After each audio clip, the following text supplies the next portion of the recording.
I cried a little. I'm not gonna lie. I did cry a little. Good. What point of all this, adventure of yours, you started actually enjoying being James Bond and stopped worrying about what everybody thought? Last week. Yeah, I think a lot of times villains think of themselves as the hero of their own story, which makes Bond the villain. I haven't seen the film, but I'm just gonna say I'm really happy it's you. That's what I'm gonna say. And James, fate draws us back together. Now your enemy is my enemy.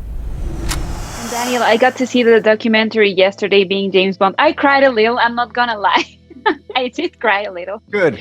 And I really want to know, I know you jumped into this project not knowing if you were going to be able to, handle it maybe. And I want to know at what point of all this, adventure of yours, you started actually enjoying being James Bond and stopped worrying about what everybody thought.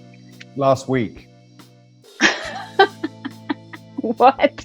Why is that? I could never worry about what people thought because, and it sounds cliche, but you can't really control people's opinions, can you? I mean, I know people trying to control people's opinions, but certainly something I cannot do.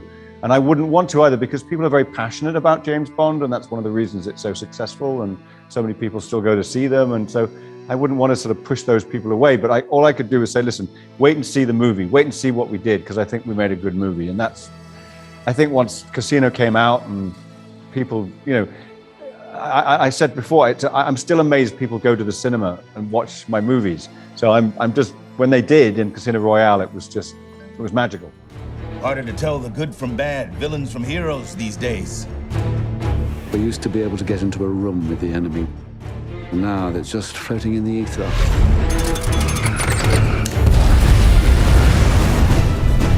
She still loves you. Did you know that? What is it? You don't know what this is.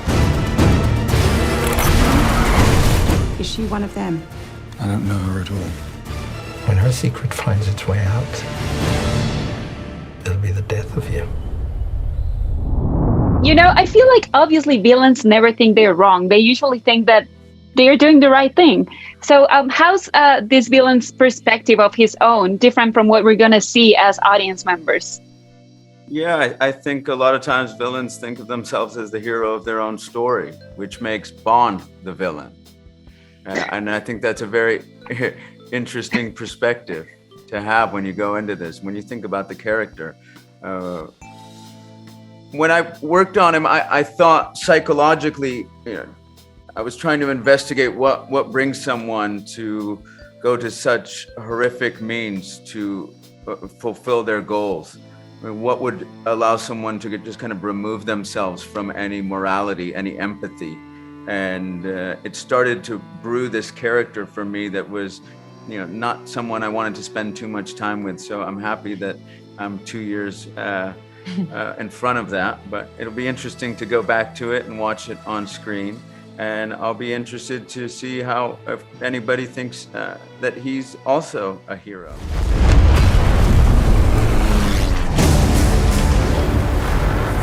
James Bond.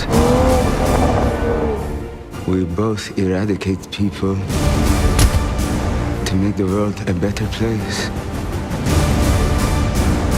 I just want to be a little tidier.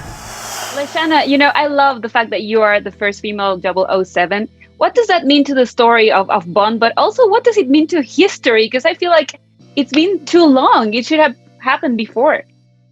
Well, when I auditioned for the role, I didn't know I was auditioning for a Bond movie, and I didn't know that Nomi existed. So when they told me that she was going to be a 00 agent, I was really proud that I got the opportunity to delve into someone so incredible, but also to make cinema reflect the world that I love. I haven't seen the film, but I'm just going to say I'm really happy it's you. That's what I'm going to say. And so this time I think that she has a real depth, and she's more complex, and we get to understand her, and we have access to her imperfections and vulnerability, and that's great. And I think it's also because of Daniel, and it's something that he really brought to, you know, the franchise. He created this Bond who's more who's a feminist, basically, and that is, I think, amazing. I met your new 00. She's a disarming young woman. Have you ever flown one of these things before? Nope.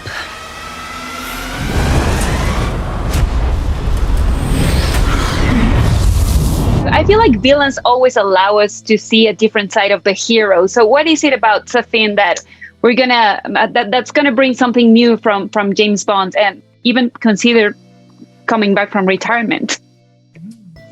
Yeah, that's a very good question, and it's difficult to answer without getting too involved in the story. But I think for me, preparing for this role was, how can I make this the most difficult time that James Bond has ever had in a film? How can I make this his most arduous experience, heart-wrenching and difficult on the world at large? Make him have to go out of his way to do double duty to protect the world from harm. Come on, Bond. Where the hell are you?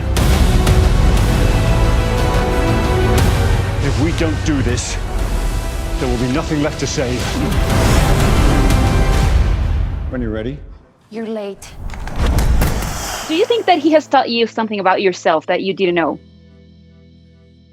Probably, yes. I mean, many things. I think what has been one of the most incredible things for me that happened to me over these movies is that I've had a chance to work with the most wonderfully talented people, and you can't help but learn. You can't help but learn off them. You can't help but be influenced by what they do, and that really is that's something I will miss. I mean, I hope to keep working and I hope to keep making movies, but Bond movies sort of bring out the best in people because of I think because of the stress and the pressure to make them so good. So yeah, I've learned so many things.